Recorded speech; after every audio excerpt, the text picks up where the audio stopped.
Is work life balance even real? I bet Michael Jordan didn't have work life balance. Welcome back to Teacher Tales, where we follow one teacher fighting her way through career burnout to find work life balance and educational bliss if it still exists. On this episode of Teacher Tales, we learn that not all tasks are created equal. Some things need to be done now, and others need to be done right now. How do we know the difference? We'll decide with a very resourceful tool. But first, another tale from your favorite teacher. Teagan Raines, an illustrious high school teacher, found herself caught in the perpetual whirlwind of task importance. As she navigated the demanding corridors of education, the lines between what was urgent and what was truly important blurred, prompting her to question the elusive concept of work life balance, as we all do. Teagan's days were a symphony of urgent tasks: lesson planning, grading, meetings, and responding to a flood of emails.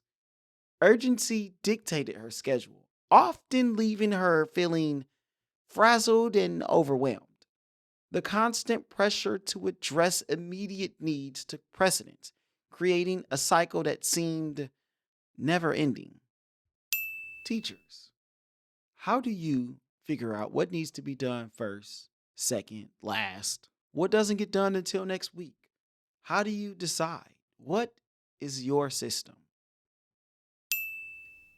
Amidst the urgency, Teagan took a moment to reflect on what truly mattered.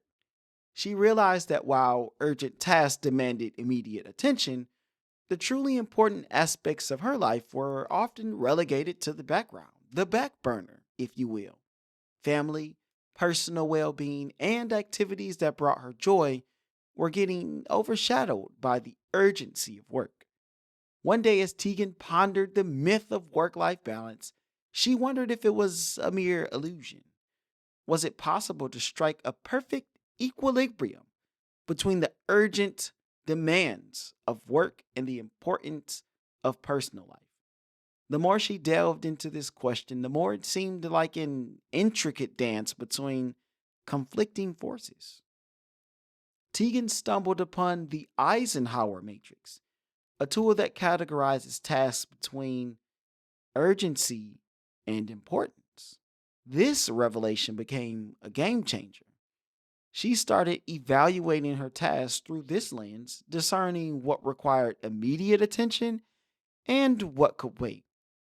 The Matrix helped her to regain control over her time and priorities.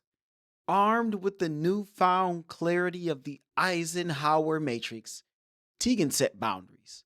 She learned to say no to tasks that, while urgent, weren't truly important.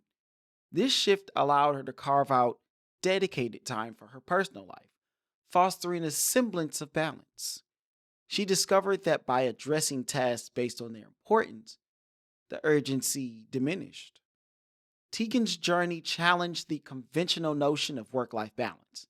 Instead of a delicate equilibrium, she found that balance was a dynamic interplay, a constant adjustment of the scales based on the urgency and importance of the moment. It wasn't about perfect symmetry, but rather a conscious effort to prioritize what truly mattered. Teagan embraced the dance between urgency and importance. Instead of viewing them as conflicting forces, she recognized their symbolic relationship. Urgency added spice to life, but it was importance that lent it meaning. By acknowledging both aspects, Teagan discovered a harmonious rhythm that allowed her to navigate her professional and personal realms with grace. Teagan concluded that the concept of work life balance wasn't a fixed state, but a continuous journey. It required constant self awareness, adaptability, and the courage to challenge the urgency that often overshadowed what was truly important. In doing so, Teagan found a renewed sense of fulfillment in both her professional and personal life, debunking the myth of work life balance and embracing the dance of urgency and importance. Welcome back, friends. I am here to talk to you all about the Eisenhower Matrix.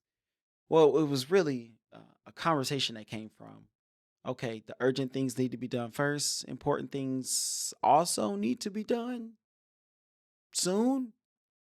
So I was talking to another teacher about this, and this is pretty much where we landed, where the Eisenhower Matrix, where it is basically four quadrants of two of urgency and then two of importance.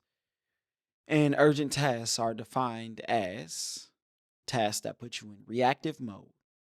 So something where it's an email or phone call that comes through and it's like, oh crap, I gotta answer this now. Essential tasks or important tasks are more long term and they put you in responsive mode. So for example, you might have a vital demonstration or a PD or some kind of lesson that you need done, but at the end of the month. So it's not like it needs to be done right now, but it's definitely important. So at some point, you have to give your focus to that task ahead of time to keep it from becoming urgent, if you will. So once you're clear on the difference between important and urgent for each task, then you could put it into one of the four quadrants. So, quadrant one is urgent and important. These things need to be done first. They require immediate attention because if you don't address them like right away, like now, they will result in significant consequences. So, you all know, like when you get the email from like a principal, specifically to you, not like an all teachers email. No, this is to you specifically. I need to ask you a question. Those are typically ones that you got to get back to right away. Right now, I have a ongoing um, situation or task, or it's ongoing. It's all semester, and when my principal or the department that's over it emails me about it, it's kind of like, all right, this gets moved to the top. This is quadrant one. Now, quadrant two is important but not urgent. These things consist of essential tasks necessary to meet long term goals, but they are often not urgent. They don't need to be done right now, but if you schedule it out, produce a long term plan, then you'll be able to get to these. They're in the pipeline, so to speak, on the back burner. Now, quadrant three is urgent, but not important. Okay, so these tasks demand immediate attention, but contribute to long term goals in very little ways, right? They're often just distractions or interruptions, requests from others that may consume your time without providing really much meaningful results. So it's best to try to minimize or delegate these tasks in quadrant three. Urgent but not important. These things you delegate. Now, quadrant four is not urgent and not important, and you simply don't do these tasks. So these tasks are often time wasters, trivial activities, or low priority distractions. It is advisable to eliminate or minimize the time spent on these tasks in quadrant four because they don't really contribute to your productivity or your long term progress. So, just to recap, quadrant one, urgent and important tasks, do these now, like right now. Quadrant two, important but not urgent, these you put on the schedule, you plan it out.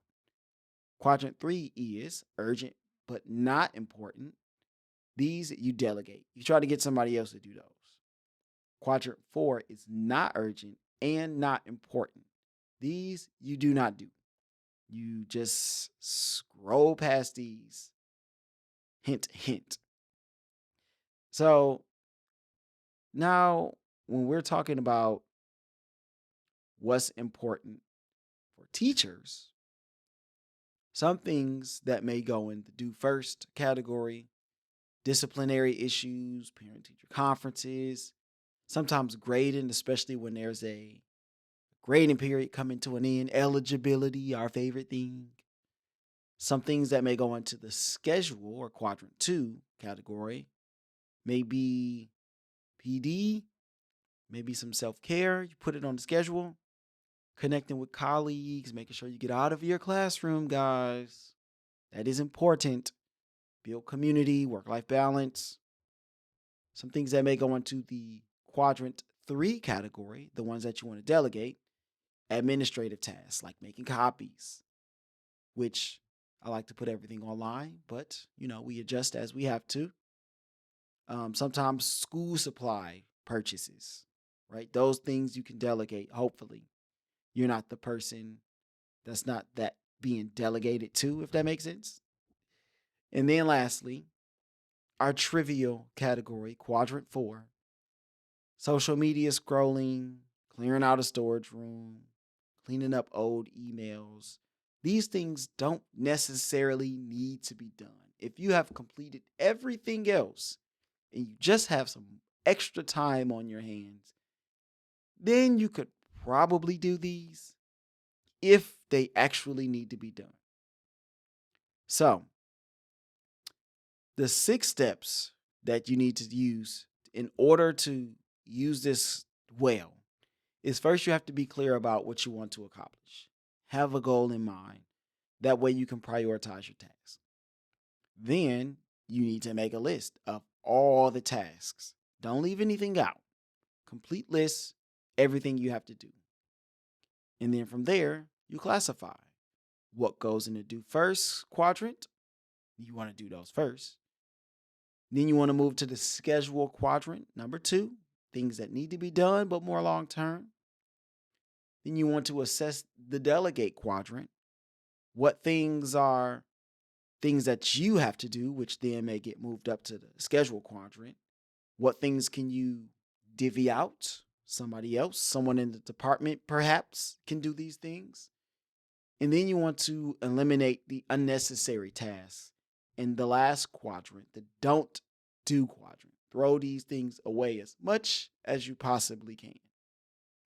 You want to delete the unnecessary things.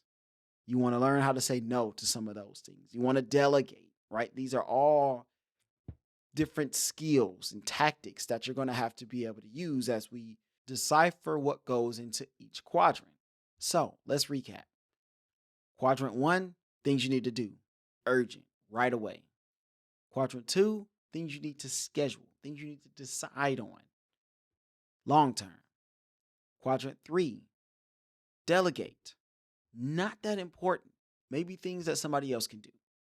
And then quadrant 4 is probably stuff that you don't need to do anyway. Most of these things can be deleted. So, as we close out, make sure we're getting the urgent, most important things done first. The not so urgent but important things, we need to schedule it.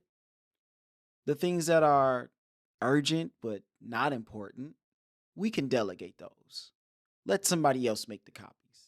And lastly, the things that are not important and not urgent, those are probably things we don't need to do at all. With that being said, that is our episode for today. Thank you, teacher, for listening.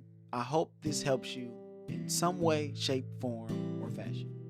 Of course, I'll have someone else on, another teacher, probably you listening, to talk about these things in detail. But until next time, keep teaching, keep learning, and I will see you all on the next journey.